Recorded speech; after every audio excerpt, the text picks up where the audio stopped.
Hey everyone, before we get into this week's episode, I want to take a moment to share something important. Sexual Assault Survivor Stories has partnered with Hassel, Harassment Awareness and Safe Space Leaders, in a collaborative effort to use the SaaS platform to help push this conversation forward in a meaningful way. Because the reality is, the responsibility for safety cannot continue to fall on women and potential victims. It's time for a shift. One that challenges the systems, environments, and cultural norms that allow harassment and misogynistic assault to persist in the first place. This is about accountability. It's about awareness. And it's about rethinking how we design and move through public spaces so that safety is built in, not left up to chance. Take the next 60 seconds and listen closely to this message from Amy Watson, founder of Hassel. This podcast shares powerful stories from survivors of sexual assault. But what if we could stop some of those stories from happening in the first place? That's the idea behind Hassel.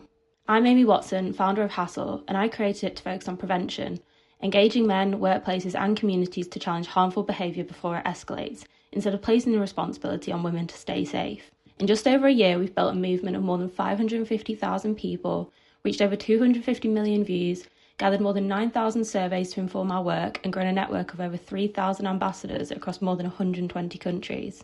If you'd like to hear me talk more about prevention and culture change, you can listen to episode 175 of Sexual Assault Survivor Stories. Or you can learn more at Hassel, that's HASSL.UK.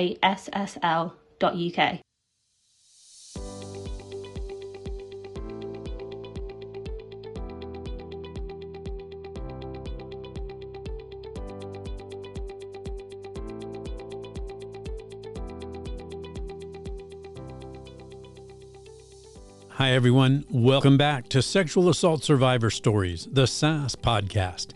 Coming to you from the Long Valley studio in Washington, Utah. I'm your host, Dave Markel, and this is episode 185. This week's conversation pushes the edges a little, and that's exactly why it matters. My guest is Sara Perry, founder of Haven Space Somatics and Coaching in Houston, Texas.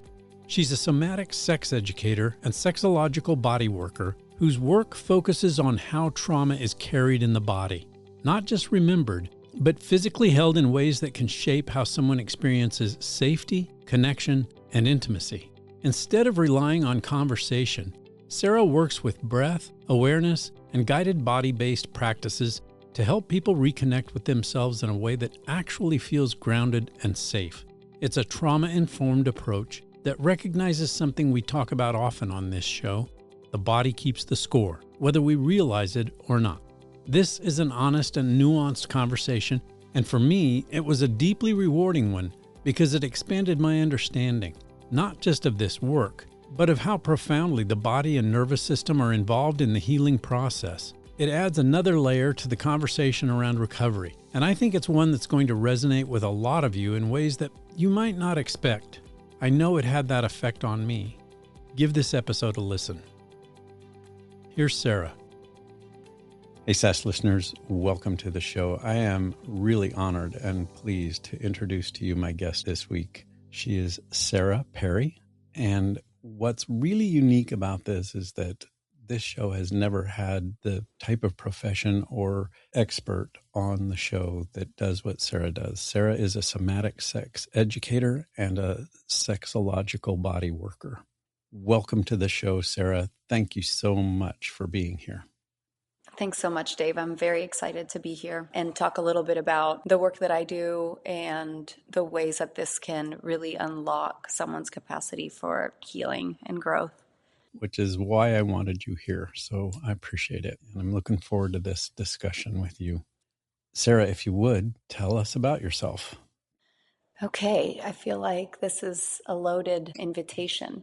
Yeah. I will start with saying that I am Venezuelan. I'm an immigrant, and I don't have an accent because kids are mean. That's why. That makes sense. Yeah. I come from a lot of privilege, but because of where I've lived, it's been still very up and down.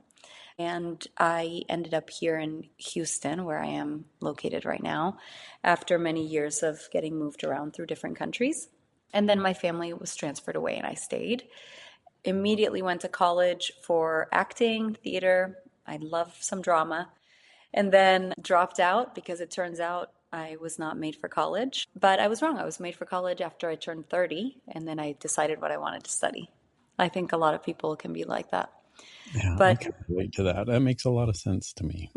yes, and it was an amazing experience aside from being a 30-year-old mother of two learning next to teenagers. So in Texas. So that was complicated, but I started out studying psychology and then found some of what I was being told really specifically regarding sexuality pretty problematic. It seemed that everything was kind of looking at human sexuality in terms of what was problematic or pathologizing the habits that we have or that we have created or fallen into. And it didn't seem like, first of all, the most transparent way to study human sexuality.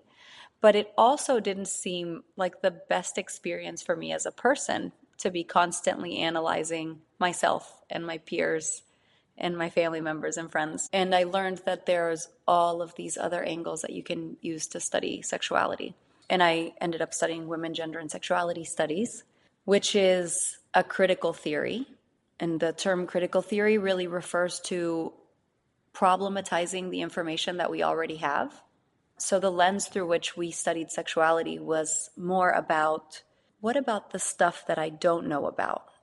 Why don't I know it? Why isn't it written? Why isn't it being studied? Why isn't it being funded? And you kind of use funding as the trail through which you start analyzing why we have these constructs about our own behaviors. And so that led to all of these amazing realizations about all of these other things that I wanted to study inside of sexuality. And one of those was anatomy. I very specifically got very much into genital anatomy. And in the field of critical study, it kind of just glossed over one semester of anatomy. Then I found the certification in sexological bodywork and somatic sex education, which has almost 2 years of genital anatomy training.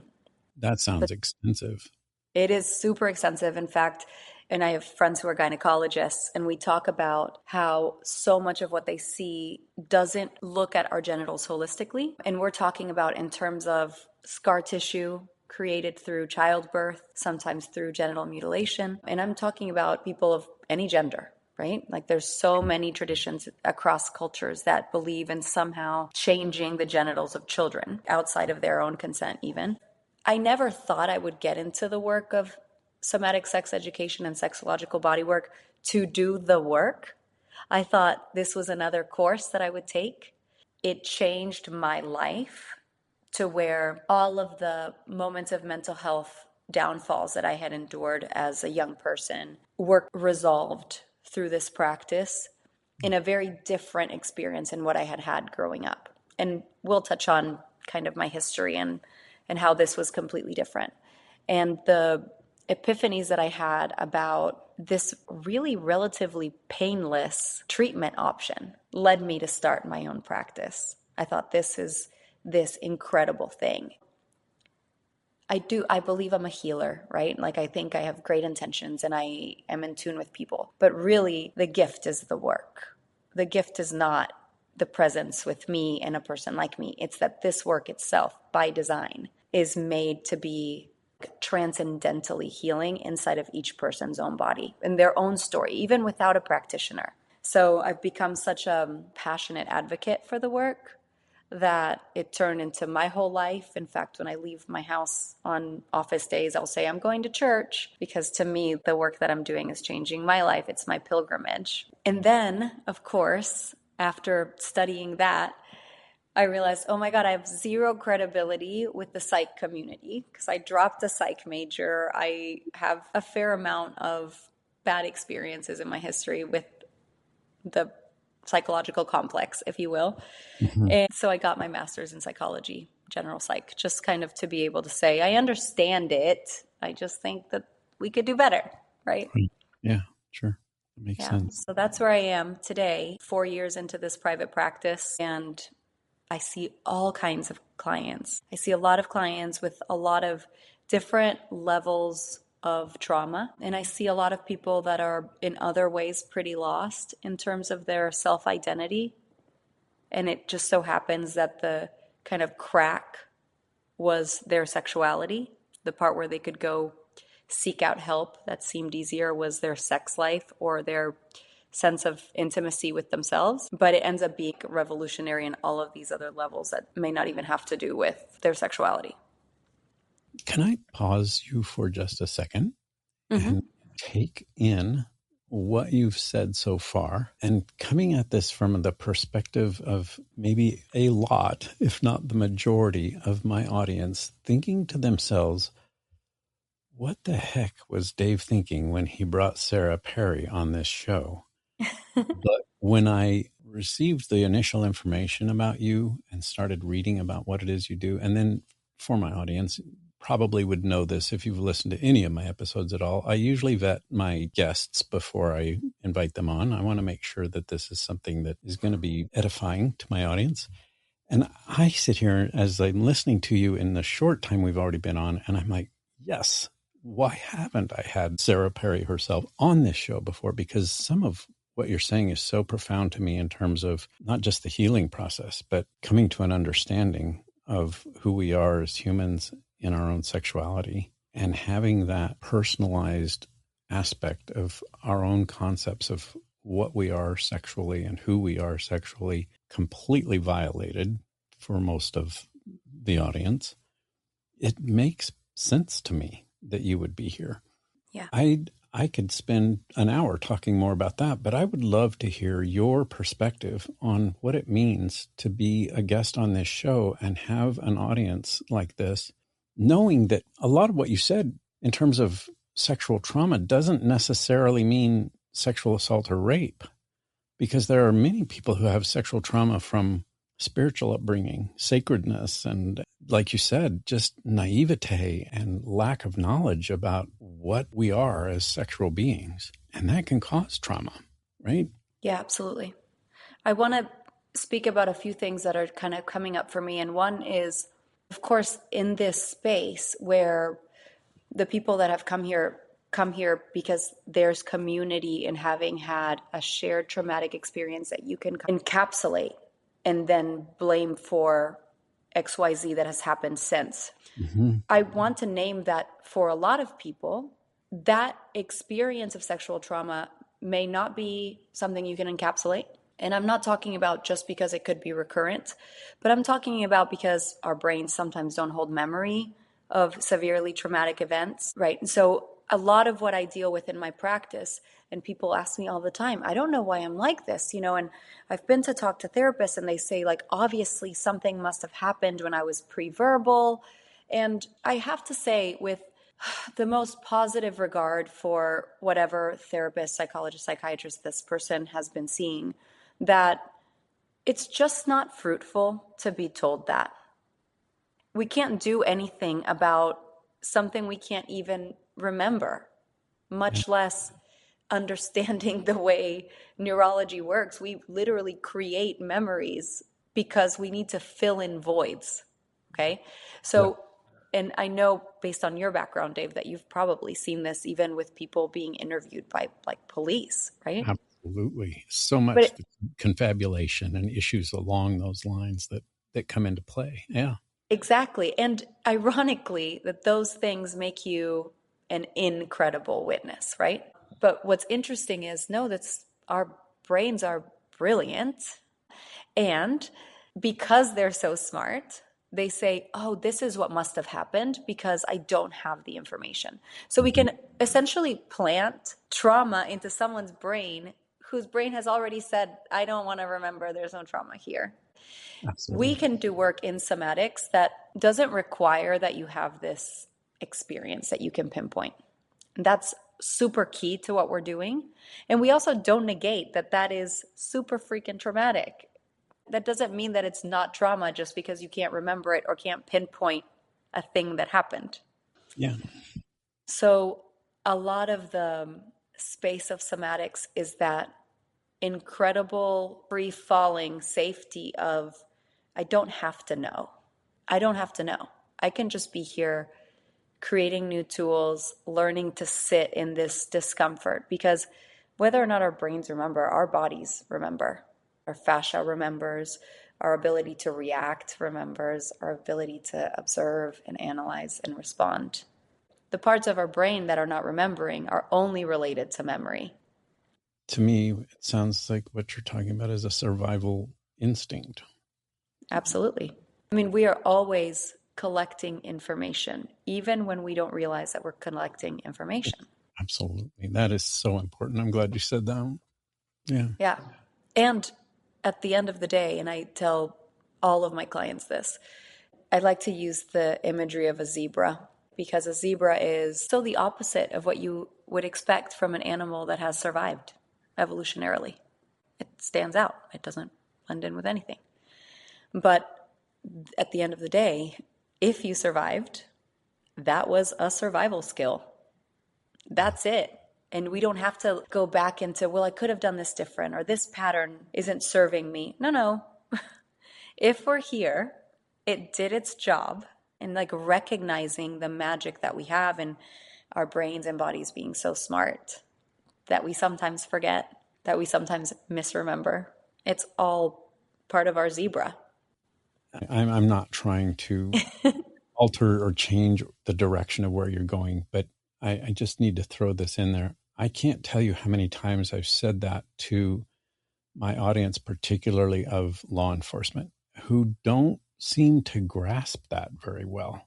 That, you know what, this victim may not be the perfect victim in your book of what you want up there on the stand telling what happened, but they are the perfect victim if they're still alive. They survived, and that says everything, because what they did was exactly what they needed to do. Absolutely. To get through that experience. And it's hard for people to grasp that. I think we could probably spend the next 4 hours just talking about that idiosyncratic aspect of what memory is and learning is. Yeah. And that leaves a legacy that can maybe have some weird side effects that we would prefer not to have, but that did the job. Something else that came up for me that we kind of touched on a little bit. I'm raising two daughters. I have a 17-year-old and a soon-to-be 13-year-old. And I find that a lot of the ways that we raise daughters have to do with teaching them small techniques that we've been taught, usually from other women, about how to somehow prevent harm to ourselves. And I would like to say, like, maybe prevent the invitation of harm, because we don't realize we're saying it in that many words, but that's what they're saying. I find myself to be very forward thinking, so I probably wouldn't tell my daughter not to wear a short skirt. But I would say walk in the middle of the street in a parking lot with no people, because then people can't hide between the cars. Little tips that I think that we have been given. And as much as I love that the legacy of women before me and around us wants to help, I think there's a secondary message that kicks in if and when violence is inflicted upon you, that maybe you didn't internalize the right tip to prevent it. Does that make sense? Yeah. To me, it feels like you're saying that there's a guilt trip on the way if you didn't do something that you were told. In these situations, you do this, you do this, you do this. Mm-hmm. If you were assaulted, if you were harmed, if you were damaged, you must have left something out. Right. And I think that it's so complicated to be raising little humans, because do I want them to have all these tips for preventing danger? Well, of course I want them to have all those tips. But I think that we're leaving out this key part of the message that if something happens, something happens to you or around you or to your friend and you survive, you're going to be okay. Because we don't talk about what if the tips don't work. That's true. I think we need to say it more. My oldest convinced me to get a TikTok account to teach different kinds of relationship and sex ed, little 10-second things. And I tell her, please share, that people need to know they're going to be okay. I think I hear you saying that the tidbits that maybe you could even give on a TikTok reel post are as important as a 3-hour college course if they're delivered correctly and if they hit home, even Yeah. if it's just for one or two people that survive something because of those tidbits. Yeah. Very worthwhile. Yeah. When I started learning about what somatics is, because we haven't gotten kind of really into the definition of it, it was explained to me that our bodies can heal in 3 ways. One way we can heal is from the mind up. We can compartmentalize and rationalize, psychoanalyze, and psychology is really great at that. Really, really great at that. And like every other way that we can heal has its shortcomings. Another way we can heal is from the arms out, and that is community. That's group therapy. That doesn't always look like therapy. Sometimes it looks like people talking. It looks like having a podcast and tuning in even if you're not being heard. Arms out can also look like communities where crying together wasn't allowed, so people would sometimes sing hymns together or rock each other. And that is, I would say, a pretty undervalued healing space in a lot of the societies where most of us live. And then the last way is from the feet down into the ground. And that's what somatics is. It's going into your body, into our sense of sensation. I like to argue that we have touch, but we also have sensation inside. And following that sense of sensation into whatever it wants from us and allowing it to resolve through that super simple, small, purposeful attention. It's almost too simple. The work in somatic sex education is so related to what do you feel in your body right now? Where is this tension? This is a point in what made me fall in love with this work that is so important to me, that it needs to be communicated in a way that is as impactful as I feel it. So the different ways that our body will show up through sweating, through itching, through a headache, dry lips, dry mouth, all of those micro messages, if we pay attention, are saying a lot more than we realize. When we take time to notice those things without going into the head again, without trying to analyze it, you can almost skip the entire spiral of thought that almost every other single form of healing requires you to undergo to achieve a result. Anytime I have a new client, I typically go through a few of the same lesson plans so that we can create communal language that's going to allow us to then work deeper into stuff. And I work in such a teeny tiny step process. Like everything is super small, very titrated. And it starts with things like when someone walks into my office, I ask them where they want to sit. There's lots of different types of chairs. All of the furniture can be moved. And they always say, well, where do you want me to sit?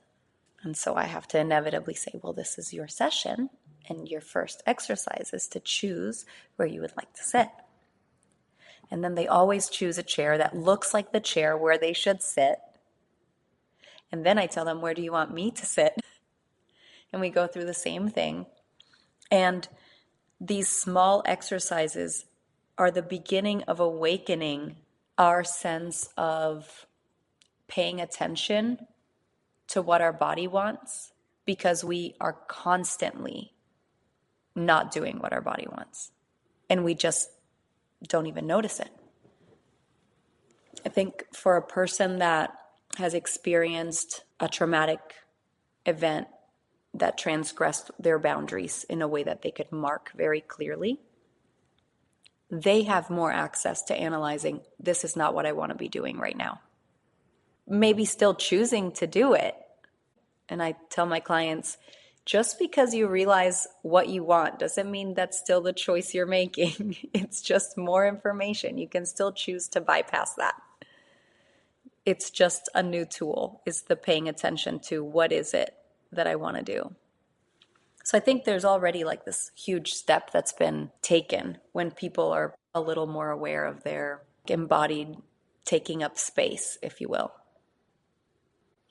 If we're not doing what our body wants us to do, or if we're consciously choosing to do things that feel contrary to what the truth is of what we want to do, are we still not in some form or fashion doing what we need to do?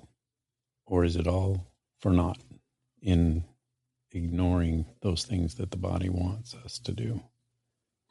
For instance, I can't remember who said it. I know one of my former colleagues used to drill this into people, and it got drilled into me as a very important aspect of understanding behaviors in situations like you're talking about, where we're doing things that we may not understand, but we're doing them anyway. And that comment is, all behavior is functional. So everything we do serves some sort of purpose for what our brain is doing to keep us alive, because that's the primary function of the brain. But it sounds as though what you're saying is that, yes, while all behavior is functional, there are behaviors that we're ignoring that maybe would be better functioning behaviors for us. Yeah, I see what you're saying, and I agree that all behavior is functional. I think having a lens into what would my safe, authentic desire be allows us to first make the choice purposefully, and second, maybe start to curate our environments in a way that accommodate us doing what we want more. And those very seemingly small things are part of the healing. For example, I am currently wearing a compression garment because I had surgery about a month ago and I have to be wearing it. It is uncomfortable. If I was in a safe enough space that my mind told me I would be safe if I took it off and nothing would happen, that's just such a simple, very physical, practical example, then no, I would prefer to be comfortable. I'm still overriding that and saying, no, I'm going to be uncomfortable because this is what's best for me, a doctor told me. But in little ways, we are constantly overriding our desires without even noticing we're doing it. Other ways that we do that is sitting in a chair that you wouldn't want to sit in, or staying in a conversation too long because we maybe don't have the tools to get out of there without feeling like we're being disrespectful or whatever, however we're analyzing ourselves. Yeah. But we're doing it all day, every day. And then we wonder why it is that we can't find safety.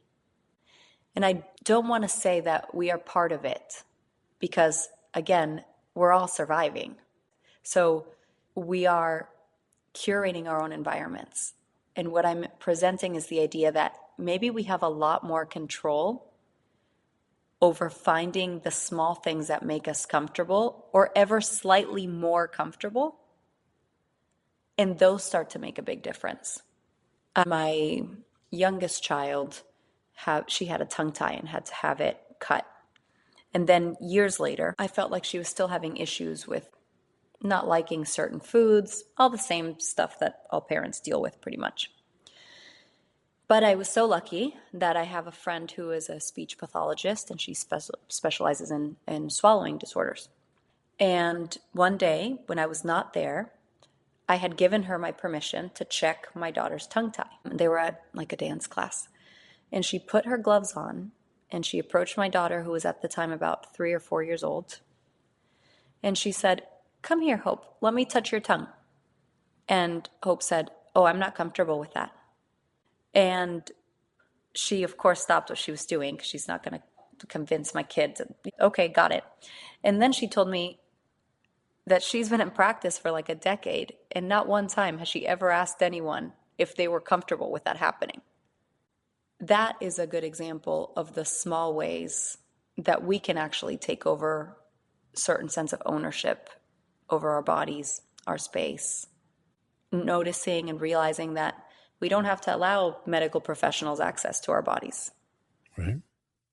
Yeah. Or anyone. And that can be a choice. There's certain things that I've started doing as a household that I think facilitate that kind of language. Like one of the questions that gets asked in my house a lot was, what would make this better? We're having dinner. What would make this better?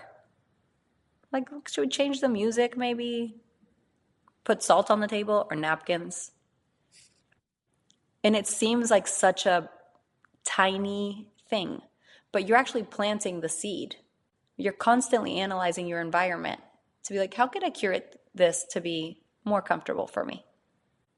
It almost sounds to me like you're saying that when we don't do that, we're actually putting hurdles in front of ourselves. I don't think I give it that much control. For example, we're both sitting down right now. The listeners may be sitting down. Likely, we have stopped paying attention to the fact that we can feel the sensation of gravity. We can feel the bottoms of our legs holding our body up against this surface that's holding us down. We're not creating a scenario that makes us not realize that. We're just overloaded with information. So we have to decide what's important, what needs tending to. Whereas I think that hearing a term, we're putting hurdles in front of ourselves, is almost like there's too much action to that. Our role is so much more passive.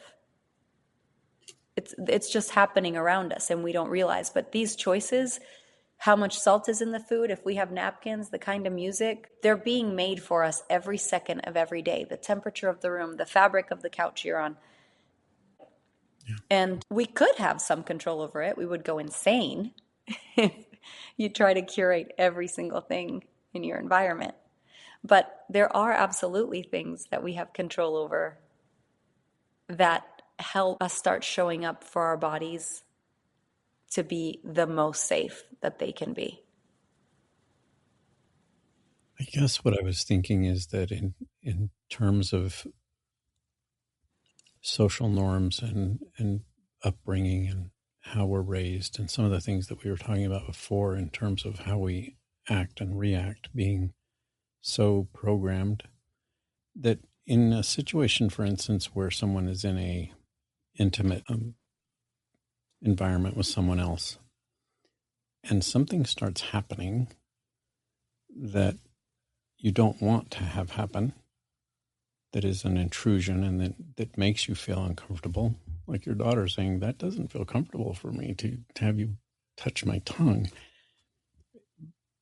Oftentimes I know that in my investigations, in my conversations with victims, they thought to themselves, I want this to stop. But it's not polite to tell someone to stop doing what they're doing. It's not the norm. It's not how I was taught. It's not comfortable for me, even though what is happening is more uncomfortable for me. I can't bring myself to say something to make this behavior stop or change. And instead of listening to ourselves or taking advantage of an opportunity to make something stop, we don't. And therefore it causes a hurdle, a problem, a scenario that we wish we weren't in. Does that make sense? It does. And I think it goes back to what we were talking about our ability to survive.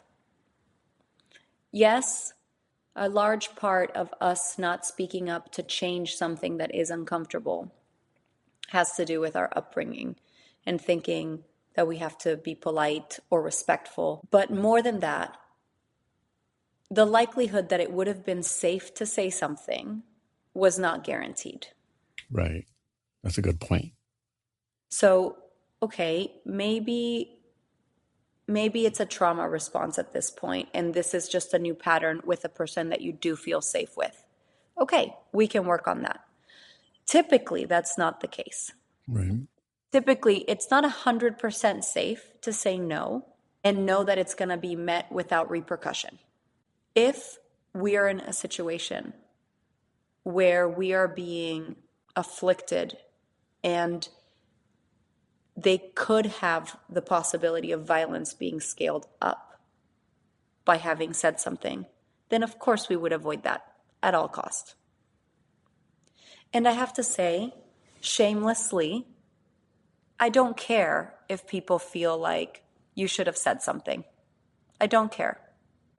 No, you shouldn't. You should do whatever you need to do to survive.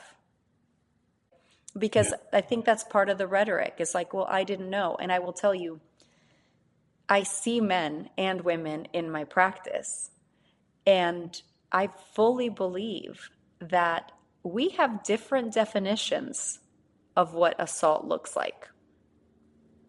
Absolutely. I think so. Yes. Yeah.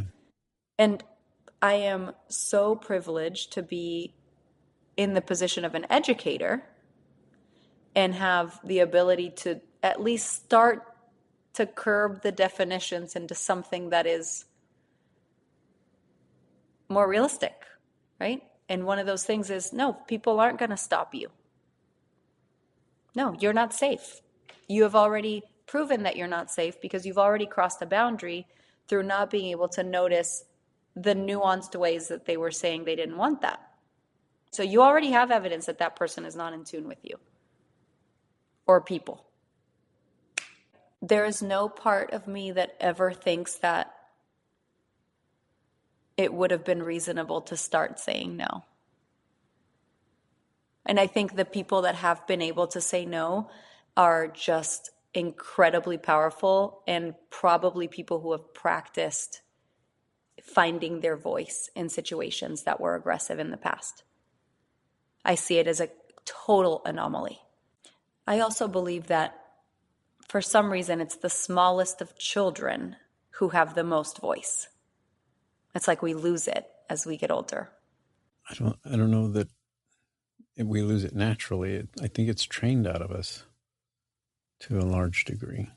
Some of it may be lost naturally, but it seems to me, socially speaking, like a child being introduced to an uncle for the first time that they've never visited or seen before, and the parents say, "Go give your uncle a hug. Go give your uncle a kiss," or the uncle comes to the child and says, "Let me give you a kiss. Oh, you're so cute," whatever. And for some, there would be some resistance, as in the example you gave of your daughter. That doesn't feel comfortable to me. Whereas some would feel like I can't say no because it's my mom or my dad telling me to go give my uncle a hug or a kiss. I don't want to. Yuck. I don't know this person, but I better. Yeah. Well, the ways that feeling unsafe show up for us as a message, I'm not safe, I need to behave differently than I want to create safety or the most safety. That starts when we're really super young. And a lot of that is with our parents because we're not safe if there are repercussions to us saying no. And I'm not talking about a physical repercussion. I'm not talking about you getting spanked because you didn't hug your uncle. I'm talking about now your mom is just mean to you for the rest of the day or says passive-aggressive comments about you. Well, she would hug every neighbor, but she wouldn't. All those little things contribute to our feelings of safety. Yeah, it's definitely a taught thing. Sometimes it's so much more nuanced than go hug your uncle. Sometimes it's sit on this couch next to someone and they're just inside of your bubble. And it makes it even harder for us to say no because it's not quite transgressive enough. So we think, no, it's in my mind. I'm just overthinking it, or I'm just being weird. Somatic says you're not being weird. Somatic says your body wants space. There's an exercise that I do with clients where when we're ready, of course, we will start at different sides of the room and walk towards each other until whoever's turn to exert their boundaries puts their hand up and says, okay, that's close enough. And then they can have you step back a little bit, step forward a little bit, and we're really trying to find What does the bubble feel like today? I've had clients whose bubble is so different than my bubble that I have to name, does this not feel uncomfortable for you? Does it not feel to you that we're standing too close to each other? And I know I'm safe. It's the environment that I curated. I did pick the velvet on the chair and the temperature in the room. I curated that environment. So for me to say, do you feel uncomfortable? I'm trying to shine a lens on, yes, this feels uncomfortable. And you can't feel it in your body. To me, one of two things has happened. Either this person is disconnected from that, and it's a very valid reason to come look for a somatic practitioner to find how to notice, or it is a tradition for them. This is a pattern that they cannot read or physically feel when they have made someone uncomfortable. Well, that's a red flag. I have had one client that I had to dismiss from my office after about 5 weeks of work because he wasn't understanding that, and I couldn't allow that to continue happening to my body. You're inside of my space. Do you notice this? I think that starting to notice and trust that we don't need a reason to be feeling uncomfortable. You have people that have created these patterns of essentially bulldozing other people's unspoken boundaries. When we start to notice that, and we start to realize we don't have to have a reason that we feel uncomfortable, we reclaim a lot of that ownership. Does truth and deception enter into that equation that you're talking about? It seems like there could be some mindsets that are going to ignore truths that are very evident to them, but they choose to ignore for their own edification. And a lot of times that's sexual edification, for instance, in a assaultive type posture where the whole concept, the whole goal of sexual assault is taking something from someone without their permission. I think that there's some of that to it. I do think that some truths are subjective. And it's interesting because I don't know that I would negate either truth if there was a situation where someone's like, this is what happened. In the case of this specific person, I do not believe that he could feel that I was uncomfortable. I think that people like him in his occupation specifically are almost trained to be transgressive.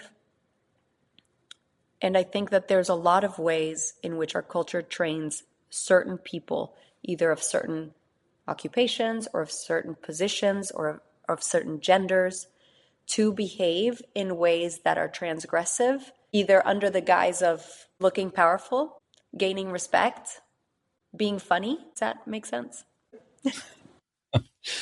Okay, let's just analyze that. Of course, that was the joke. I guess when you talk the way you're talking and you're describing that kind of mindset of someone that's not taking cues, there seems to me to be an element of sociopathic brain deficiency, that where there's certain parts of the brains in sociopaths that just aren't as developed as other people's, or they're smaller, or they're somehow interfered with chemically, electrically, vibrationally. Something's not working right. I think that's a possibility, but I'd venture that it's, well, first of all, brain activity is related to your own patterns. So even though we have data that shows that certain person's brain is specifically different, that data can also show that they're just not using that part of their brain. It's not saying that that part of their brain's atrophied necessarily, it's just inactive. Why it's inactive, we don't know. I'm super lucky that this person was in my office. They were actively seeking help for all of these other things that are, of course, very related. But I think culturally, there are specific intersectionalities where behaving transgressively is seen as powerful, dynamic. It could even be seen as attractive. Like, this is what attractive people do. Sometimes it can be seen as funny, like in spaces where bullying can be considered a sign of, oh, you're so much more powerful than me because you made me look like an idiot. I think that's more likely part of the relationship of why people would be completely out of tune with the people around them's comfort. And if you think about it, it's people who have been transgressed that end up being super hyper aware of everyone else's comfort level all of the time. That's a commonly misinterpreted concept. You think? I do, at least from my law enforcement perspective. And I guess I'm trying to put everything that we're talking about into a law enforcement perspective or a sexual assault or rape type of perspective, because a lot of what you are talking about, I'm trying to translate into, and maybe I shouldn't be, because there's probably a lot that I'm missing in terms of your education to me and to my audience, is that much of the behaviors that we deal with in my realm and in this platform's realm is lustful, yes, disregard on a criminal aspect, not any other power aspect other than I'm going to get my way whether it's legal or not. I'm going to do this whether they want me to or not. I'm going to take what I want to take because that's what I want to do. And you're right. There are different labels we can attach to that: bullying or anger or mistreatment in their own life growing up. And now it's my turn to react to that, to have some sort of payback or whatever. It seems to me that your field is an extremely complicated approach to all of what the human experience is. It would,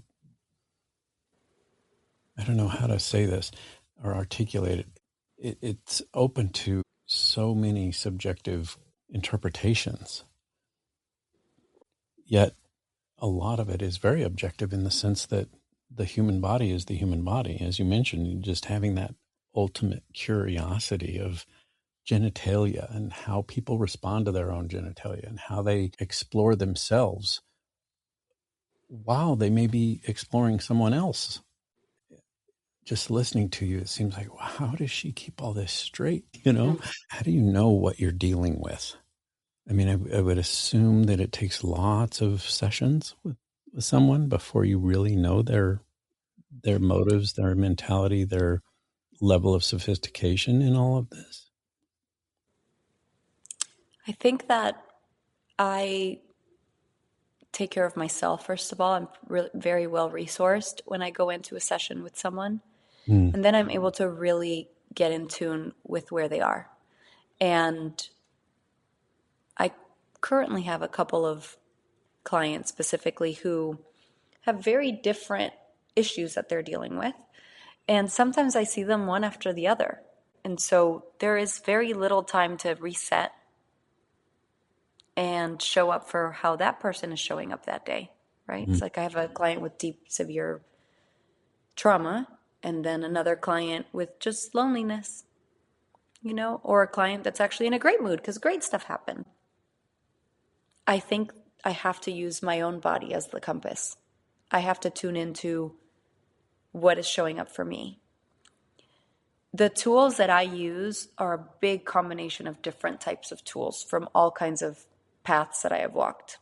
Every practice for any sexological bodyworker or somatic sex educator is going to be super unique because we all ended up in these fields, very different paths. But for me, I try to let my curiosity lead and say, I'm thinking we could do this today, or we could do this type of exercise today. What are you thinking? What feels like the right choice for you? And pretty soon, even within the first session, people are choosing. And I think what's hardest for my clients is to recognize that they don't have to tell me everything for me to be able to help them. And I'm talking through every issue. People will come sit down and then spill everything. And that is coming from a space of nervousness. That's not coming from authentically feeling like here is the thing I want to work on. And I allow that because nerves are a part of sensations that our body feels. And we are smart, and saying a lot of things gets some of that cortisol down. But it's actually so much simpler. It's like there's so much up here, but if you can quiet what's in your mind and pay attention to, okay, how are you showing up today? What is it you want? And slow it down, we're getting to the root of the kind of work we're trying to do about getting to know ourselves. Because intimacy isn't related to other people. Intimacy is related to ourselves. We can choose to share that with other people. I like that phrase. Intimacy means into me, see. But at its core, when we're working in somatics, we're waking up that part of yourself that needs to be trusted in deciding what it wants. This may be way divergent from what you're talking about or where you're going with this path. How does this then translate into the healing process of a rape or sex assault victim? What is the pathway that you use to help someone progress on that journey to healing from a very traumatic sexual assault or rape?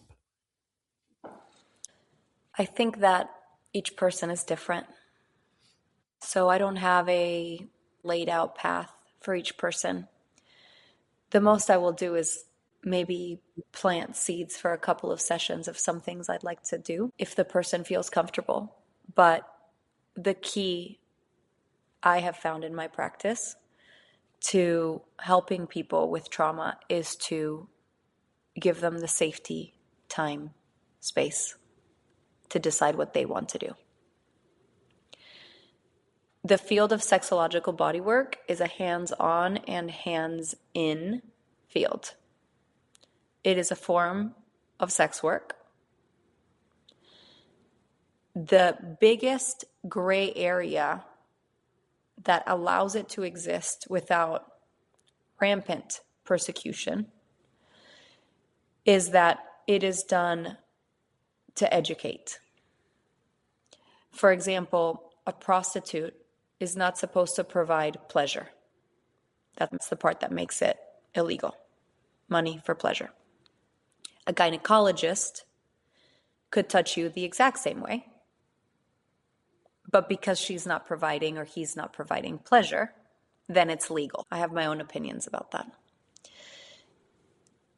The magic of sexological bodywork, and it would take hours to explain the specific dynamic under which you would enter with the client to put your hands on their body, is that the practitioner is only an extension of the body of the person that wants to be touched. The practitioner is never touched. The practitioner is never unclothed.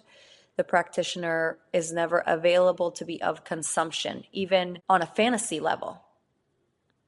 The practitioner is there to give you touch that you want.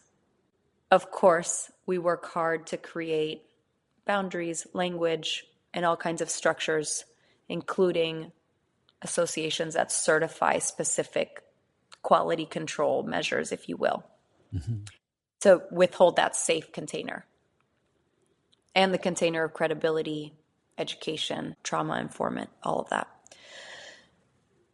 A client that has endured non-consensual physical touch, and I would like to invite into the conversation non-consensual medical touch as well as sexual trauma. By using a practitioner to receive touch without having to be worried about how I'm perceiving them, what I'm receiving in exchange, what response they're giving me. It's a whole other form of empowerment that a lot of people have completely disassociated from. In my experience, the people that I have worked with who have dealt with sexual trauma will typically have what I call like mismatched desire, where they either want a lot more sex or no sex at all, and they're providing sex as access to them. Does that sound reasonable the way I'm explaining that? Absolutely. It does to me anyway. I understand what you're saying. So in both cases, and again, I could teach you some of these super cool ways that I can talk about language and power dynamics, because they actually very much inform both of those activity choices or responses. In both cases, they have to do with putting your attention on someone else. If you're just wanting to sleep with a lot of people, having a lot of sex, you're, in a sense, in a role of taking. You're taking all of that energy for yourself. And I want to stress that none of this is maladaptive. It's like by definition adaptive. The other side, even if you're allowing access to you, is also putting attention on the other person. You are a byproduct. It's their attention that is taking priority. Through allowing access to your body, you're not a part of it. A practitioner inside of the sexological bodywork space will only work with you when you've established a dynamic that it is for you. So it's a marked divorce from both of those very common responses that forces you to come back into your body, into your boundaries and your desire, because I have nothing to gain for you showing up for me. By design, it curates an experience where you are back not only in control, but in a completely safe space where I am not invested at all in any outcome that you have. I have scheduled bodywork sessions with someone who ended up saying, I would like to not be touched today. Today, I want you to breathe with me while I lay here. And that's how that session went. And that person cried and spoke about all kinds of things that have come up for them. And it was an incredible bodywork session because that person knew, I'm getting what I want today. So there's this kind of super edgy space at the, I would say, like at the really vanguard part of sexological bodywork that says, if you want, you have access to this from your practitioner. You don't ever have to. That's kind of the point, though. Like showing up and feeling like you have to do something, then you might as well go to the doctor. We're not doctors. We are people available to hold up a mirror and remind you, what do you want? That's where the healing happens. And the healing also happens in saying, I don't want to do that. I don't want to do that today. I don't want to do that ever. Because you can. It's transformative in that regard. And I can see that as being a healing eventuality. Mm-hmm. Yeah. I personally don't see clients for sexological bodywork that I haven't seen as talk coaching clients for a while. There's no specific timeline that I have for that. It's just when I feel like they could benefit from it and when I feel like I can trust them to tell me no, and I can trust them to tell me what they would want. I have worked with people from quadriplegics to people with extensive medical trauma through cancer and having parts of their body removed over and over decades. There is wisdom and there is so much healing that can happen if the body can be allowed to show up as it wants. I really believe that there's a little piece of magic there that could heal not just experiential trauma, but things like depression, addiction, epigenetic trauma. The biggest obstacle that this field has is that it's just too freaking simple. That's very counterintuitive to the way I'm hearing what you're saying. Well, maybe I'm just a more complicated person, but I think that sometimes it's offensive. I feel like I am being offensive when I have a client and I'm like, yeah, I get what's going on, but where do you feel that in your body? And they're like, what do you mean? I want to say that this is something that anyone with trauma, without trauma, can benefit from. And that it's accessible now for free all over. There's tons of YouTube videos from incredible practitioners everywhere doing somatic body scans. There's the Strozzi Institute, Strozzi, that has a monthly free dojo that you can sign up for their newsletter, and they put up a 1-hour guided practice. You absolutely do not need someone like me, and you don't need any tools that you don't already have in your body to give it a shot, to see if it's something that could help. And it certainly isn't something that's going to hurt. Which is obviously a critical aspect to someone who's already hurt. Yeah. Yeah. I want to say, tell me more. But as I mentioned when we first started, or maybe even before I hit the record button, it seems to me that this conversation could go on for hours without me losing any interest at all in terms of where it could go. I'm intrigued and impressed. Thank you. It really is an honor, Dave, to hear you say that. I would like to say for your listeners, if anyone is interested in working with a certified sexological body worker, there's an association of certified sexological body workers that would allow you to find someone in your area or closest to your area. There are not a ton of us. That website is sexologicalbodyworkers.org. And then you can search by location or by gender if that feels like something that people want to engage in. And I welcome questions post podcast. So if you have people that want to be connected or just you want to have me back on some other day to interview style, we need you to answer the stuff that came in, Sara. I'm available for that too. That may very well happen. And I appreciate the opportunity to follow up with that invitation. I can see where that very well may be the case. I also would greatly appreciate if you would provide whatever information you think my audience would benefit from in terms of reading materials or, like you said, websites or certification information, those types of things, so that I can put them in the episode notes and people can learn more just from glancing at that. But also any opportunity that they may have to reach out to you one-on-one if that's something that you are offering.